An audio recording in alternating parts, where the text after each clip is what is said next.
Namaste everyone. Welcome to the 13th episode of Bodha, the dharmic view of everything. Today we are joined by a very passionate guest, an author who has done deep research on the topic that we are going to discuss under the next hour. The topic being the present day situation of Hindus in Bangladesh, and the guest being well known author Deep Haldarji. Deep Haldarji is a journalist turned author who has served in India today for over 21 years. He has written three books, or rather, I must say, one book and two gut-wrenching accounts of Hindus under the states of Bangladesh and West Bengal, which we'll discuss. He has written them on the plight of Bengali Hindus, and those three books are namely The Blood Island, an oral history of Marich Jhapi massacre, Bengal 2021, and Being Hindu in Bangladesh.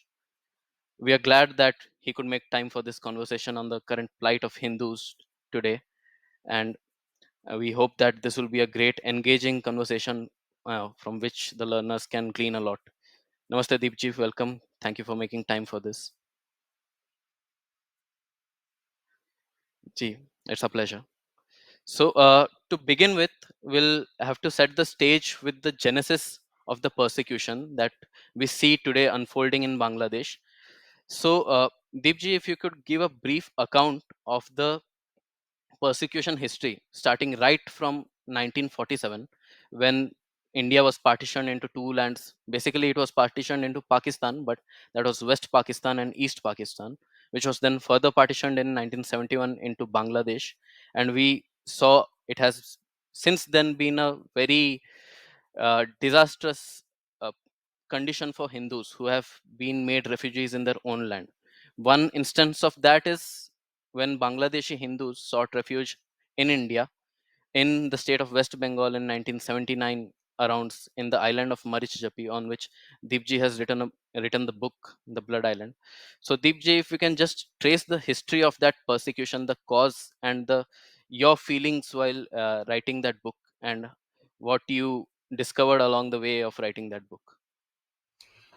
It's a very expansive topic, Anshuman, but I think the persecution didn't just start in 47. There were riots in the eastern part of Bengal. It had not become East Pakistan yet.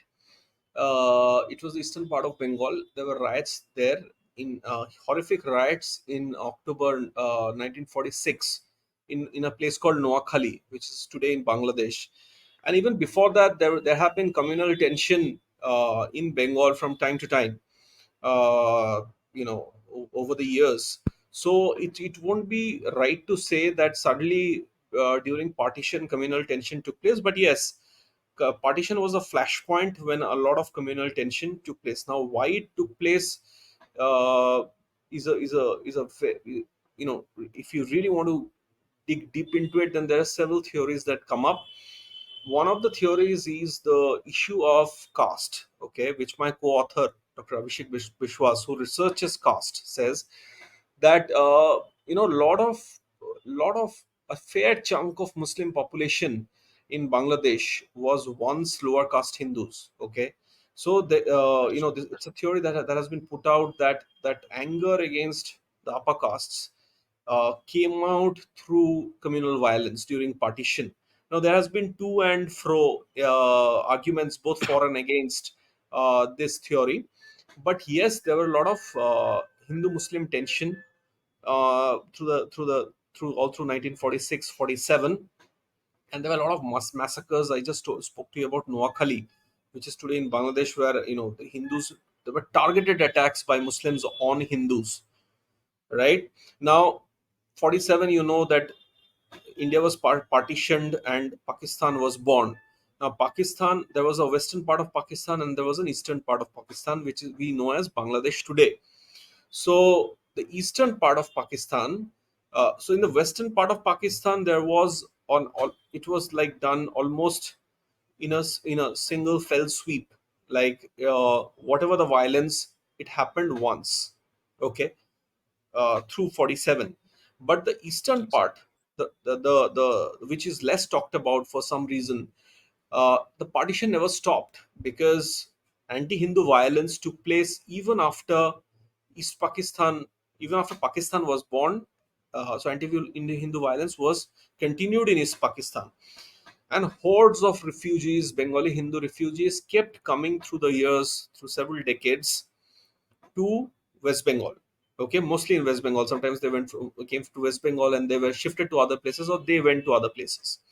So those migrations kept happening. So the partition, that's the thing people don't get, and it's not talked about, like I said, that much, that the partition in the east never really stopped, right?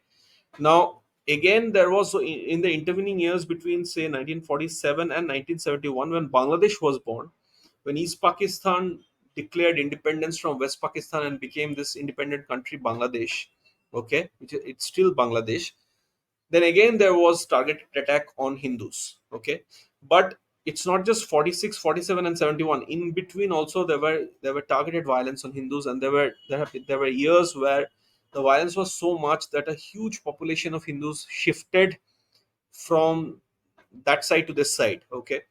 So, but again, in 71, when Bangladesh was when Bangladesh was born, East Pakistan became Bangladesh. The West Pakistani army, as well as the Jamaat, the Al Badr, and Al Shams, all these are all local militia, local Islamic militia.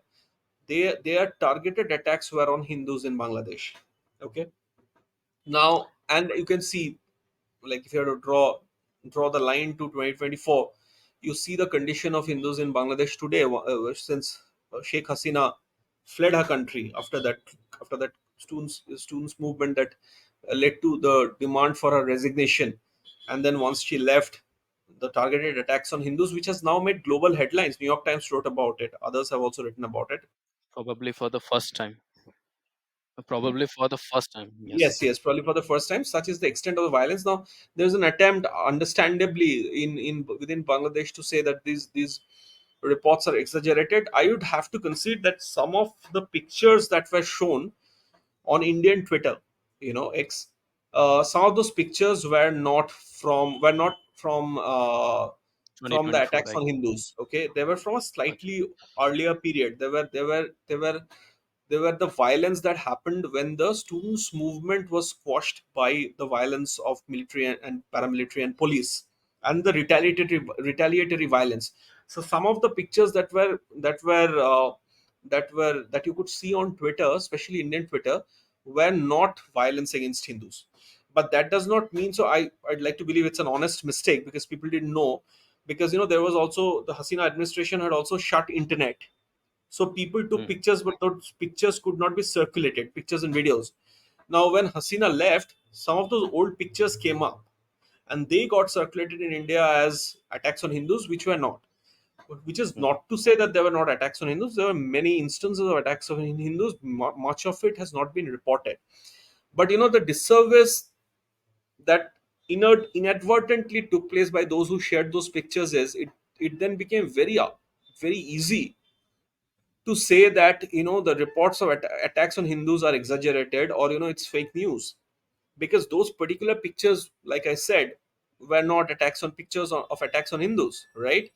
So you could say, look, this is fake news, which it was. Not fake news, but I think, like I said, perhaps people didn't know what they were sharing. They thought it's attacks on Hindus, but there were targeted attacks on Hindus. Now, since Hasina left, you have to understand this, that there have been attacks on Muslims also. Huge number True. of Muslims have been targeted. Many of them have been killed.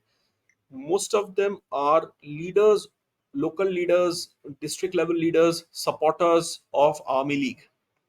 Hmm. Okay, the ruling party, Hasina's party, then the then ruling party, Hasina's party. So to say only Hindus were targeted would again be wrong. Muslims have also been targeted, are being targeted. Many are underground, but yes, there have been selective targeting of Hindus as well. True. So if you, what you asked me, that look, it was never an easy space, the eastern part of Bengal, which became East Pakistan and which is now Bangladesh. It was never an easy space for Bengali Hindus to live, because right through the years, there have been migration and the population has dipped. It's 7.9. There are only 2 crore Hindus left in Bangladesh. Now, where have all those Hindus gone? They have been forcibly converted, or they have fled, right? Or they have been killed. Only three options, right? So, it's you know there is no other way, there's no way to deny this fact that there have been targeting of Hindus right through the decades, right through Bangladesh's tumultuous history, and it's continuing to the day. True. And I remember while writing the review of your book, Being Hindu in Bangladesh, you had written a very poignant statement that Operation Searchlight, which was conducted by the Pakistani army in 1971, the term searchlight itself was meant as a metaphor for searching any trace of Hinduness left in the population and eradicating it. So, in that sense, even though we see that Muslims are targeted, and not to downplay their uh, harassment under uh, the current government in Bangladesh, but we see that as a state itself, from its inception and even before that, as you pointed out, there has been a very great anti-Hindu animus of it. I remember, and on your point that you mentioned about fake news being circulated, I remember following a handle called Voice of Bangladeshi Hindus. I don't know how credible it is, but he had also mentioned that please do not share pics without authenticating whether it is of the violence of this time itself against Hindus or not. So very valid points there. But coming from that to this point, then what and you have traveled Bangladesh, you have documented exactly what is the plight of Bangladeshi Hindus today. uh, could you expand on how much worse it has gotten in 2024 after the regime change, based on your contacts, based on what you have heard, what you have researched, and whether what is happening on the migration scene, what is happening on the festival scene? We see that Durga Puja is not being allowed to be celebrated openly. See those threats being made openly. So, can you say what is the exact plight of Hindus today? So see, there's no migration because India's borders are closed. Nobody's being allowed in, right? The CA dates have not been advanced, so there's no migration happening. Uh, there has been some public declarations against Durga Puja by several radical groups. I'm sure you have seen those some of those videos on Twitter. And then there have been groups that have taken out processions saying Durga Puja cannot be celebrated so openly across Bangladesh. There have been reports, and it has been covered by Bangladeshi press also, some of the biggest newspapers. There have been reports saying that in certain districts they have asked for protection money of 5 lakhs, that pay 5 lakhs and your pandals will be left safe. Now, I was speaking to some very senior Hindu community leaders. Now, last year there was more than 32,000 Durga Puja pandals across Bangladesh. Now, you may see that it's this almost the same, right? Though Hmm. there have been people who have come out and said that, look, people are now openly saying this thing, so we don't know what to do. We don't want to perhaps do puja, but there it might end up being 32,000 or even more.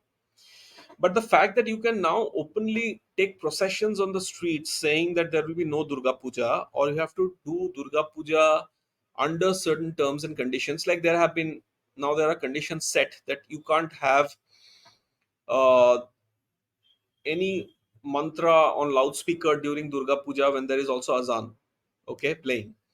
Now, if you have this concerted pushback, okay, so even if you then have 32,000 or more Durga Pujas or a little less, you have put the message across that look, it's not the same as before, right? So one of the things that used to happen during Hasina's time, though there were attacks, and I have written it in the book, there were attacks on Hindus and the Of attacks on course, it was idols and Durga Puja pandal in 2021. There was coordinated attacks against Hindu pandals over a piece of fake news.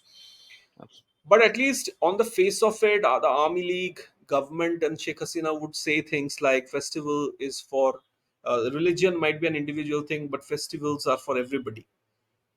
Now, right now, you are saying things like, okay, you should have Durga Puja, madrasa students will come and guard pandals. Now, my point is, why should madrasa students need to come out and guard pandals? Who will they guard the and pandals from, right? against, exactly. If I mean, who are you guarding it from? I mean, why? What is the need of guarding pandals?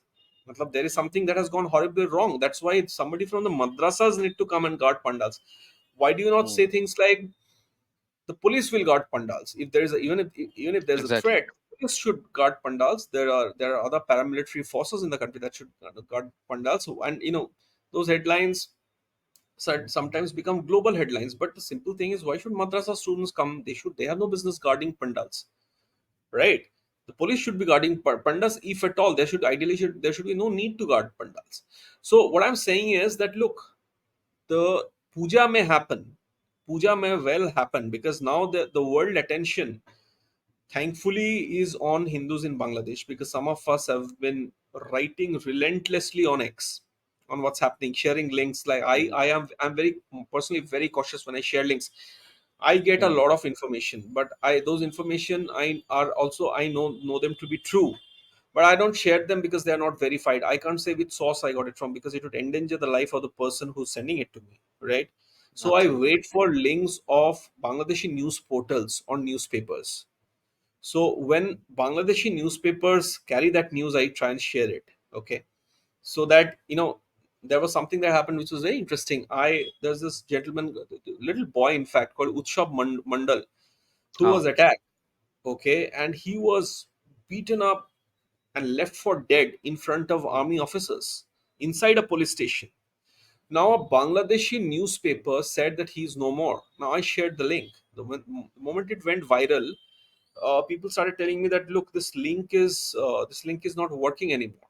Okay, then I went to Mm. another Bangladesh portal. I shared that link immediately. That was In a also pulled down. manner that was also not there. So then I said that, look, this is what's happening. I said on Twitter, in fact, you can find the tweet. So I started taking screenshots. So even if they delete, they will. I have a screenshot. Mm. Okay, because then it's very easy for the administration to say, look, the Indian journalist is sharing fake news. True. So then it was said that, okay, he's not dead. He was beaten up in front of cops. His eye is severely damaged, but the army has taken him away in a body bag to give out the impression to the mob that had gathered at the police station that he's dead.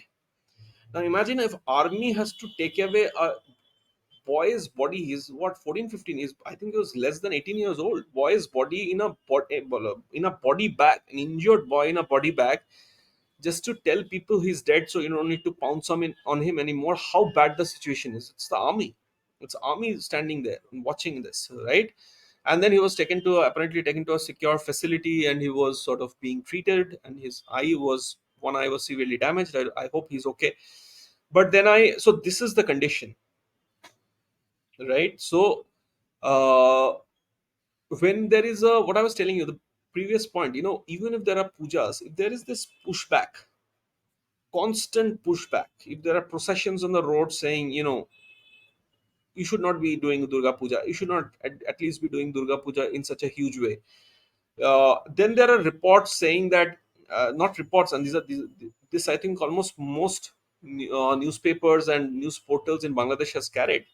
There's a school where Hindu girls were forced to recite the Quran, Verses from verses from Quran. the Quran. Yeah. Now those teachers later were suspended. But imagine, something or the other is happening everywhere. So suddenly, suppose in October, from 10th October onwards, even if there is Durga Puja, you have succeeded in spreading a sense of fear and foreboding among the population, minority Hindu population in Bangladesh. Okay, you have taken away the incentive of remaining Hindu in Bangladesh.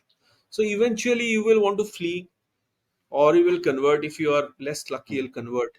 Okay, so you may not die, because I think those coordinated attacks will gradually stop, because now, like I said, now once the foreign press International attention starts, is on it. so Exactly. I think no government, interim or otherwise, would want a situation where you keep talking about dead people. I had shared something, and very interestingly, a gentleman from Bangladesh said, tell me the number of Hindus killed.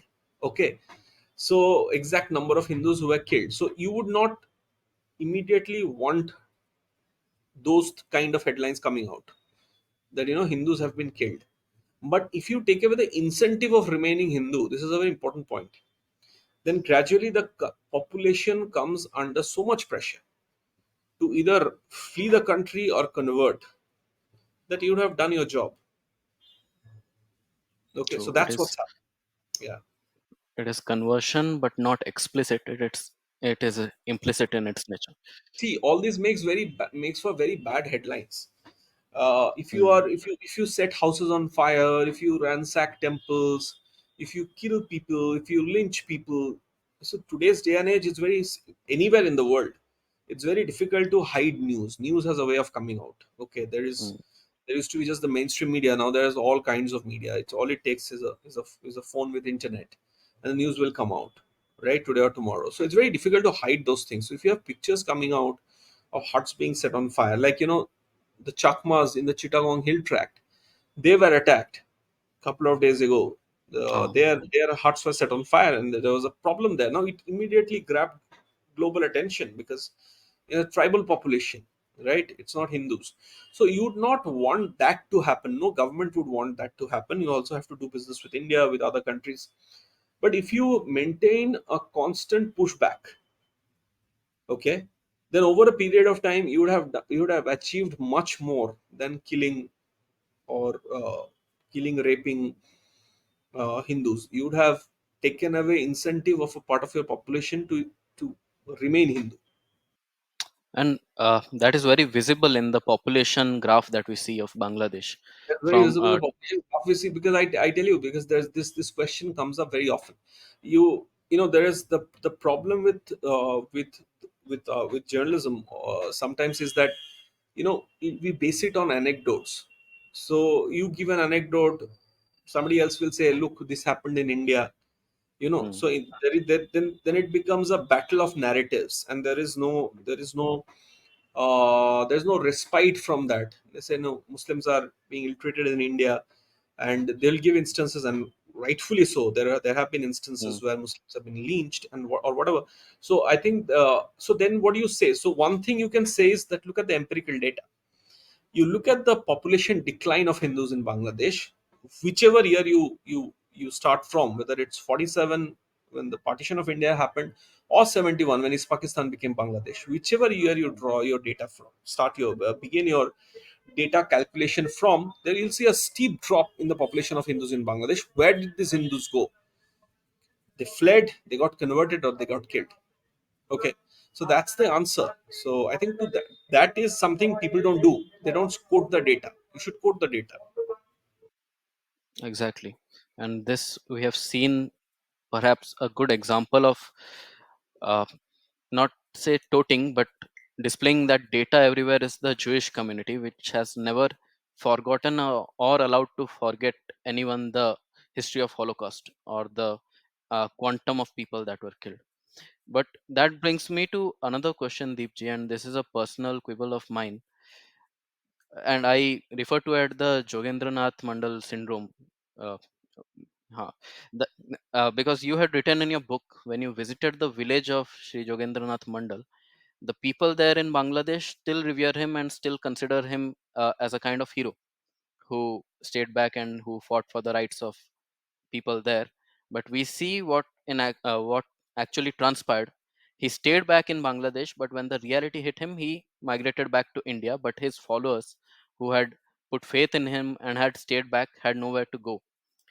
Yet we see that even after so many years, that Hindus still refuse to learn that lesson, or they don't actually get the facts of what happened. They are not taught it, or they ignore it. I don't know what actually happens, but why do you think uh, it always happens such with the Hindu community, where we don't learn from the mistakes that happened in the past? Look, the thing about Jogendranath Mandal is, firstly, it's not true that Jogendranath Mandal still. I don't think most Hindus in Bangladesh remember Jogendranath Mandal. In his village in Borishal, in Bangladesh, I went to his village. Now, few people there have been very famous biographers, big academics from Calcutta, who teach in foreign universities, who have written about Jagannath Mandal. Many of them have not gone to his village. I have. Now, me and my co-writer have. He had a special interest in life and times of Jagannath Mandal. Now, you have to realize that Jagannath Mandal was a huge leader of the scheduled castes, okay, in undivided Bengal. Now, why was he a big leader? He was a big leader of scheduled caste because it was a reality that caste atrocities used to take place. Jai right? Bhim, Jai Mim of So that times. when the partition was taking place, when he opted for Jinnah's Muslim League over Nehru Gandhi's Congress, the fact that he could convince this large population of scheduled caste Hindus in what was East Bengal and later became East Pakistan and is today Bangladesh, that look, Muslims are your brothers and the real villains are the upper castes, should have taught us also, the Hindu community also, some lesson, because there, of course, that those atrocities existed. That's why he had such a base in the first place. Where he went wrong is that he thought that he told his people that things will be kosher in East Pakistan, okay? Because once the upper caste Bengali Hindus leave, things will be okay between the lower caste Hindus and the Muslims. Where he went horribly wrong, because Jai Bhim of that time. Because what happened is, when the Muslim mobs came to attack lower caste Hindus, they didn't see caste; they just attacked them as Hindus. Okay, so we do not draw lessons is a very nuanced thing, because you then also have to talk about the first bit, that why was Jogendranath Mandal so famous? Jogendranath Mandal was very famous because those atrocities were also taking place. So you were doubly deceived. You were deceived in the first place, and then you were deceived again into believing. So the first is equally true. So what you ask me, why do we not learn our lessons, is also because Hindu society is divided along caste. So it is, and that's also why proselytization, not just into Islam but into other faiths, into whether it's Christianity or Buddhism, or they take place in the first place, because there are caste realities. You can argue whether they're less or more, or whether it's less here, less there. One state empirically may be worse off than another state, but those things are realities. So if you want to talk about Hindus as a whole, it's good in theory, but in practice, you there is discrimination, and there was discrimination. Okay, which is why this problem began in the first place. That he could convince such a huge chunk of people to stay back in Bangladesh while he himself resigned and came to Bengal. You know, he was the first law and labor minister of independent Pakistan. So he himself resigned and he came to Bengal, and he wanted to start afresh, right? So for the lower caste Bengali Hindus, it was bad then, it was bad later on as well. They are doubly deceived in a Uh, sense. but just to rub that point a bit more, so when he left, s- why wasn't that seen as a turning point by the Hindus then, or is it due to the backwardness that resulted from even caste discrimination and other kinds of economic backwardness as well, which prevented them from seeing this religion binary in its full light, even after so many continued massacres? There was no incentive to cross border and come here. No?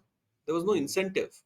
Pandit Nehru saw Bengali Hindus coming to this side of the border as permanent. He used the phrase permanent liability.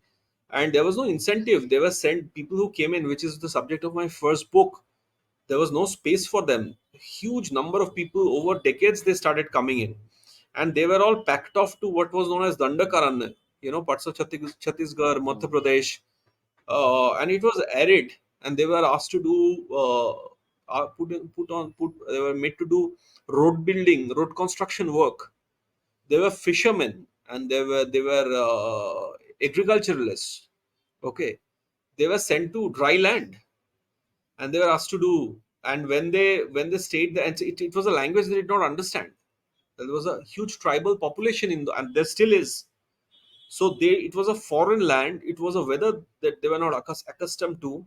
It was a space, Dandakaran I'm talking about. It was a space where they did not know how to live off the soil, because, like I said, they were into farming and fishing, and they were put into road construction work. They were skilled fisher folk, and they were skilled farmers, right?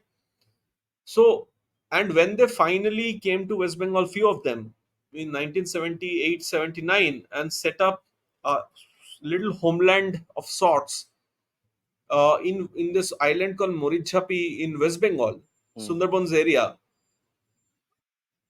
there was this huge massacre where thousands of them were killed by the West Bengal government. So what is the incentive of coming from that side to this side? There's no incentive. From the frying pan to the fire.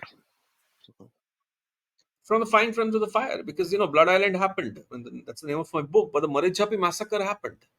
But one good thing that we see, not exactly good, but it's a positive outcome that we see today, that there is a rise in Hindu consciousness, and even the accounts of Bangladeshi Hindus that I follow, even the example that you cited of Utsav Mandal, he didn't back down in the face of the mob.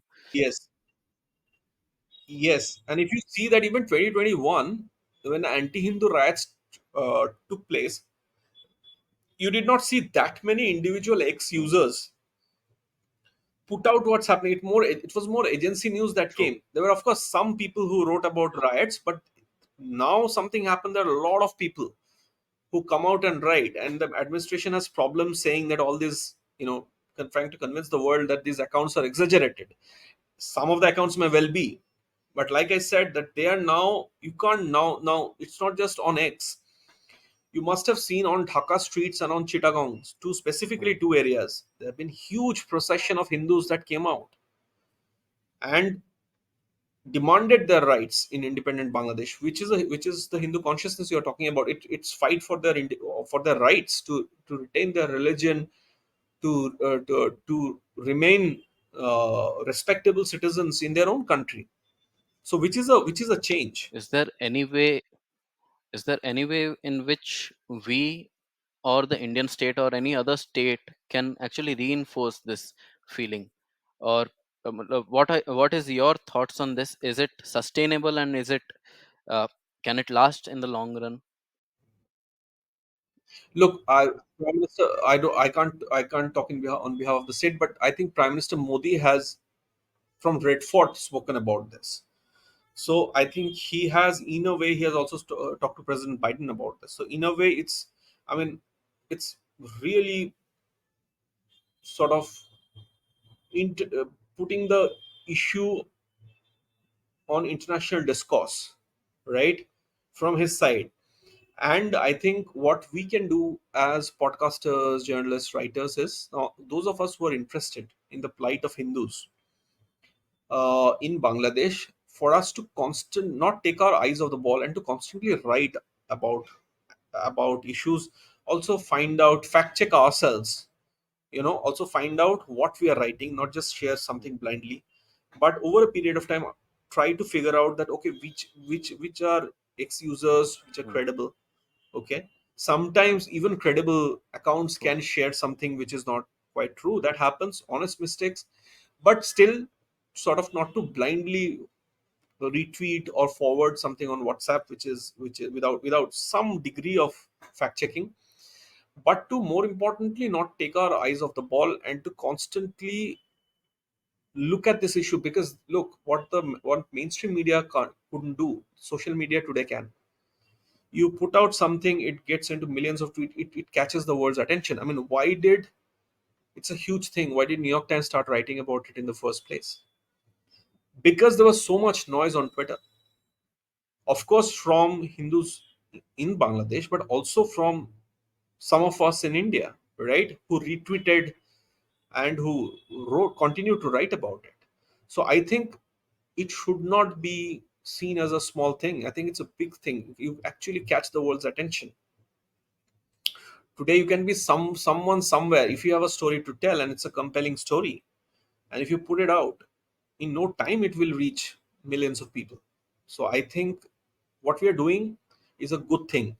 What the state can do, the Indian state, it's for them to decide. But what the Bangladesh, at least, if you keep talking about it, then any country today, whichever country it is, if there is an international, unless it has completely foregone Mm, democracy, like in Afghanistan.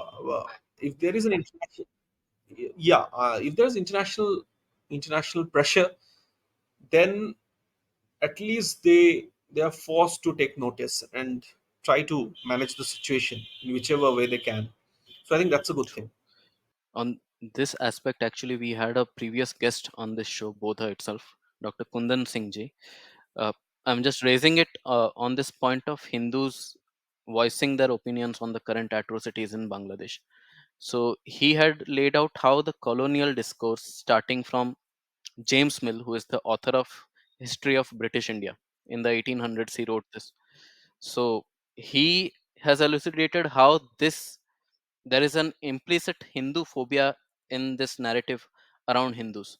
So the efficacy of Hindus raising issues of persecution against their own kind is not as is not given as much traction as say any of the Abrahamic faiths. But I guess that is a topic in itself about what more can be done to actually get the ground to go to a level ground. But just on this point, another aspect that I wanted to touch was I was going through the work of ex IPS Hiranya Kumar Bhattacharya ji. So he has written a book called Operation Lebensraum, which is about the designs of the Bangladeshi state to have a greater Bangladesh, so to say, by exporting their population, namely the Bangladeshi Muslim population, into the various neighboring states of India, and then uh, building a movement there for perhaps a subsequent partition, because we know today that demography is destiny in a democracy. So he has written about it. Do you have any thoughts about this migration, which is currently underway and has been undergoing for many decades now, of the Bangladeshi Muslim population? He is, of course, he's best suited, and people like him who are in the intelligence services are best suited to sort of to talk about any such plan if there are. But I don't know. I have heard this term, of course, Greater Bangladesh, but I am not the person you speak to for that. It's an intel guy who specifically looks at things like this, who has sources, deep sources or deep understanding of. There are several IPS officers, incidentally, from the RAW and IB who have worked in Bangladesh, who would know if there are such plans. I would not know, but I what I know is that from time to time you hear rabid voices from Bangladesh saying all kinds of things, about Seven Sisters, about in fact people have people have even publicly told Mamata Banerjee to secede from India, okay, and join Bangladesh. So yeah, all those things you hear, but see, you have to remember that for the past uh, decade and more, you had Sheikh Hasina in Bangladesh, and India and Bangladesh were strategic partners, right? And you had an excellent relationship, country to country relationship with Bangladesh, even if in the civil society not everything was okay. So even if there were such plans, Sheikh Hasina perhaps made sure that they didn't fructify. I had have several meetings with Asadat Zuman Khan, who was the former Home Minister of Bangladesh, and he used the word Islamic terror. He's a Muslim gentleman himself. He used the word Islamic terror, and he had told me one-to-one meeting at his home that we won't let Islamic terror succeed. Now that's quite a forceful statement. Okay, so even if such plans were there, at least the Hasina administration publicly did not seem to uh, give any support to such ideas publicly. So there was no reason. So my entire focus was what's more than, because see, one way of looking at Bangladesh, even during I was studying Bangladesh after started visiting Bangladesh after 2001 anti-Hindu riots. Okay, so when I went to Bangladesh, everything was okay between India and Bangladesh. It's only now that Hasina has fled, and there are. But I knew when I traveled that not everything was okay in civil society. Even when the two countries are strategic partners, great strategic partners. Bangladesh was India's friend, right? There was this very visible bonhomie between Mr. Modi and Sheikh Hasina. But I studied Bangladeshi society, where I saw that there is a certain degree of communal hate, not among everybody, of course, but among a sizable chunk of the population, and where I saw discourse which I thought is not agreeable to any idea of secularism. Hmm. Okay, so this other idea that you are talking about, that was not in the picture because Sheikh Hasina was there. So between country to country, carving out a greater Bangladesh from few states in India, I heard about it, yes, but everything seemed okay as far as the two countries were concerned. I was examining what had gone wrong with Bangladeshi civil society, the rise of hard religiosity in Bangladesh that was pushing Hindus to a corner even when Hasina was there. That had my focus. But now you don't know. Yeah. No, I think you had recently written an article on that itself. The transition of Bangladesh from Mujibur Rahman to Jinnah's idea of Bangladesh. Yes. Yes. Yes. Yes. Because in a certain and Jinnah is being celebrated in Bangladesh now, and people can say, "Oh, it's just one event," but it's one event it's one event too many in Dhaka, and you completely forgot your history. You forgot your birth story. You forgot what West Pakistani army did to you. They didn't just do it to Hindus. Of course, Hindus were selectively targeted, and it's not my phrase. That famous book everybody should read, whoever's interested in the subcontinent's history, Blood Hmm. Telegram. You know, there it's written selective archer blood. He used the word. He was an American diplomat. He used the word selective genocide. So there was a selective targeting of Hindus, selective genocide of Hindus. But it was not just Hindus. There were many Muslim women who were raped, many Muslims who were killed, and they were killed by the West Pakistani army. They were killed because they didn't want the Bengali culture, Bengali language, the Bengali people to have any autonomy. And you are celebrating Jinnah today in Dhaka so publicly. So it's, to those who say it's one event, I say it's one event too many. And this fight, the entire genesis of Bangladesh was to create a separate autonomy for Bangladesh state and Bengali as a language. Is that also eroding today? Bengali as a language, Bengali as a culture, Bengali as a So people, right? Now there are all kinds of ideas being floated around, and of course, people still speak Bengali there. But when you speak about this idea of Bangladesh, it was a point in time where people actually tried to rise above their religiosity, Hindu and Muslim, to be bonded through language and culture, commonality of language and culture. Now that idea certainly needs to be looked at. How much of it will survive? Because if you are allowing Urdu back, I mean, you can allow Urdu back. It's great to learn languages there. I firmly believe more languages you learn, better you understand things better when you know absolutely. more languages. But the point is that the fight was over. Imposition of Urdu. Fight Yes. was keep over not being forced to learn Urdu and Hmm. forget Bangla. Right? The fight was over Urdu being pushed down your throats literally. And now you are trying to turn back the clock and go back in time, and you are just, there's a Dhaka, I shared that on X. There's a famous Dhaka University professor who said that Bangladesh should have its own nuclear program, and it should look Ah, at Pakistan I remember that news article. for help. Yeah, no way of calling it fake news because the video is there. I think I also shared the video. So I mean, so all these ideas are, now it's very okay to talk about those ideas. So imagine when those kind of things are spoken about, what happens to the idea of Bangladesh and to what we are talking about, to Hindus in Bangladesh. What do they feel? Ironically, we spoke about Urdu, but Urdu is not even the main language of Pakistan. It is Punjabi and Sindhi. They are imposing it there as well, Yeah. and they were trying to impose it in Bangladesh as well. Amusing. Uh, Yeah. but yes, In East exactly. Pakistan. But yes, that Yeah. brings me to my final question, Deepji. What would you say is the civilizational imperative of India in this? And you mentioned that we Hindus must write about it. We Hindus must not let our eyes astray from the events that are happening in Bangladesh.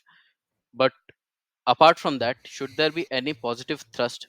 Because I remember a case, I think, from just few some time back. There was an attempt to claim the hill on which a Shaktipeeth was situated, Chandranath Hill. So in that particular instance, Hindus were successful to fend off that claim and were able to protect it. But if Yeah. we are always to play in the defensive, and I'm just uh, looking for what India can do as a civilizational imperative, as a guarantor of the rights of, so to say, all communities, including Hindus, who are the actual uh, on whose name the country is itself named, Hindustan. So, what more role can India play in this? What more role can we play? Uh, how should we equip ourselves? Look, I think that I turn this around. I think that what I spoke to you about Bangladeshi Hindus trying to look out for each other and trying to become an unified voice is the need of the hour, because we can keep writing, we can keep talking, but at the end of the day, if there's an attack tonight, a Hindu has to save a Hindu. If there is no police or paramilitary or local politician who comes to help, right, it is a Hindu there who has to make sure that the Hindu who has been attacked gets justice or is not attacked. Somehow that attack is prevented.